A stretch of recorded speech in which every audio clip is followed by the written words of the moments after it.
শুক্রবার ছিল আজকে। সকালবেলা ঘুম থেকে উঠতে বেজায় লেট। ব্রেকফাস্ট করতে করতে প্রায় 10:30। তারপর মা হঠাৎ করে বলছে আজকে মায়ের খুব মাটন খেতে ইচ্ছা করছে। কিন্তু আমি না এই কটা দিন জানি না কি এমন হলো, না মাটন খেতে ইচ্ছা করছে আর না বিফ খেতে ইচ্ছা করছে। বিফ আমি প্রায় খাই না বলতে গেলে। তো মা বলছে যে মাটন খাবো, কিন্তু আমার যেহেতু নারাজ, এর জন্য বাবা আর আনতে দিল না। তারপর বাবা মাছ নিল, রুই মাছ নিয়েছে আর এখানে ঢেলা মাছ নিয়েছে। ঢেলা মাছ দিয়ে বেগুন দিয়ে আলু দিয়ে রান্না হচ্ছে, যেটা আমি একদমই খাই না, তাই আগেতে বন্ধ করে দিলাম। আর আলু সিদ্ধ করেছে, মানে ঘি ভাত রয়েছে, লবণ নিয়েছি, আর রয়েছে দেখো রুই মাছ। রুই মাছের ঝাল হয়েছে, কিন্তু আমি খাবো এখানে আলু সিদ্ধ, এখানে ঘি নেব আর একটু লবণ নেব, আর নেব এই শাক। এখানে বেতো শাক রান্না হয়েছে। বেতো শাক ভাজা খেতে খুব ভালো লাগে।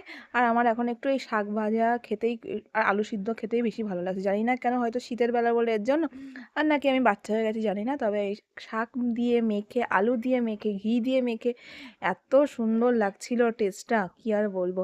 বেতো শাক আমার খুব প্রিয়, তার মধ্যে আজকে আমি ঘি ভাত মেখে খাচ্ছি, আরও ভালো লাগছে। তারপর সবার লাস্টে খেলাম মাছের ঝাল, যেটা কিন্তু মা দুর্দান্ত বানিয়েছে।